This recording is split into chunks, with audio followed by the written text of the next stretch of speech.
మనిషి విజయం సాధించాలంటే ఉండాల్సిన లక్షణాలు ఇవే. జీవితంలో సంపాదించడం ఎలా, దాన్ని ఎలా ఖర్చు చేయాలి, కష్టాలు వస్తే ఏం చేయాలి అనే విషయాలపై ఆచార్య చాణక్యుడు తనదైన శైలిలో వివరించారు. మనిషి డబ్బుకు ఎలా సంపాదించాలి, ఎలా ఖర్చు చేయాలి, ఎవరికి దానం చేయాలి అనే వాటిపై కులంకుశంగా చర్చించాడు.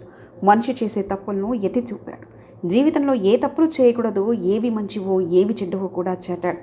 తన నీతి శాస్త్రంలో మనిషి ప్రవర్తనపై చాలా విషయాలు సూచించాడు. మనిషి జీవించడానికి డబ్బు కావాలి, కానీ అది ధర్మబద్ధంగా సంపాదించాలి. అన్యాయాలు, అక్రమాల ద్వారా సంపాదించిన డబ్బు లెక్కలోకి రాదు. ఆగాన వచ్చింది భోగాన పోతుందంటారు. అన్యాయంగా సంపాదించిన డబ్బు ధర్మబద్ధమైంది కాదు. అందుకే అలాంటి డబ్బు పాపంతో కూడుకుంది. మన శక్తితో సంపాదించిన డబ్బుని మనం వాడుకోవాలి. అక్రమాల ద్వారా వచ్చే డబ్బును సాధ్యమైనంత వరకు దూరంగా ఉంచడమే శ్రేయస్కరం. నైపుణ్యాల మెరుగు. మనలోని నైపుణ్యాలను మెరుగుపరుచుకుంటేనే మనకు తెలివితేటలు పెరుగుతాయి. దీంతో మనం డబ్బు సంపాదించుకోవచ్చు. ఎవరైనా సరే నిరంతర విద్యార్థి. తనకు తెలిసినంత గోరంతా, తెలియాల్సింది కొండంత అనే సూత్రం ప్రకారమే ముందుకెళ్ళాలి. అప్పుడే మేధస్సు పెరుగుతుంది. నీలోని నైపుణ్యాలు బయటకు వస్తేనే నీకు గుర్తింపు వస్తుంది. దీంతో నీ సంపాదన పెరుగుతుంది.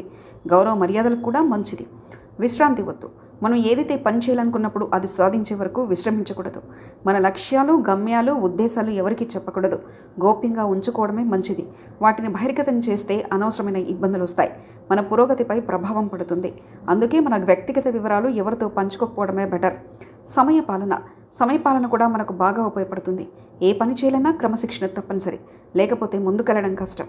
మనిషి పురోగతి సాధించాలంటే సమయం ప్రాధాన్యత గుర్తించాలి. అప్పుడే విజయ అవకాశాలు దక్కుతాయి. చాణక్యుడు తన నీతి శాస్త్రంలో ఈ విషయాలు చెప్పాడు. మనిషి జీవితంలో చేయకూడని తప్పులను కూడా వివరించాడు.